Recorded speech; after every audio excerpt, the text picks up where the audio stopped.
Në një hadith, javën e kaluam duke në xhami e përmenda, në xhamin e Uhudit të Dijan, pejgamberi sa më ka thonë, me qenë se kjo dunja kishte randu te Allahu, sa krahu i bletës, i pushkanjës, i mizës më të vogël, Allahu asnjë njeriu të pabesimtar, asnjë pikë ujë s'e kishte dhënë.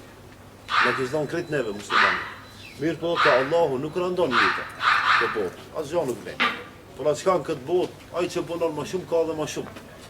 Zotun, ai që punon, se kemi në njerëz që ditë e natë punojnë.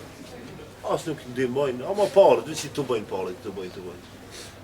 Ama një ditë prej ditëve, shkon kjo botë. Por atë shka kjo botë, edhe dy bota tjera i ka.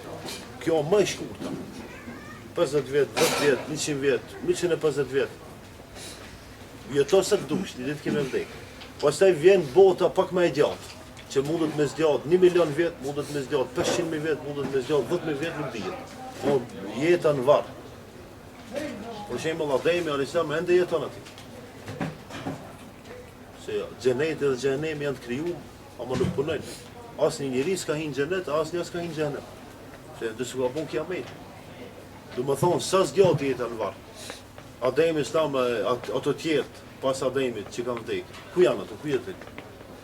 Në varr, krejt në jetë e barzakh i thonë. Do të thonë shumë jetë e gjata. Çfarë dallimi ka me këtë jetën tonë? Shumë ka dallim.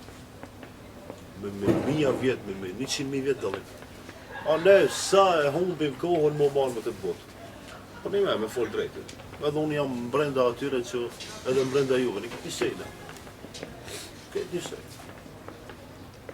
Do më thonë, sa punojmë, alhamdulillah që jemi muslimanë ndonjëherë, kthehemi dhe i bëjmë pishmanit për gabimet që kemi bërë, se që e buri mirë.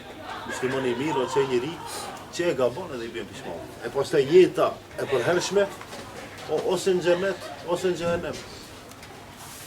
Por atë shka 50 vjet, 60 vjet, 70 vjet këtë botë, në pak ma domatin tërhiqur nga punë që Zoti i ka ndalu, se Zoti i ka ndalu ata punë që neve na bëjnë keq. Me pi alkool unë, a Zoti të bëj keq, a vetë si bëj keq. Zoti si bëj keq.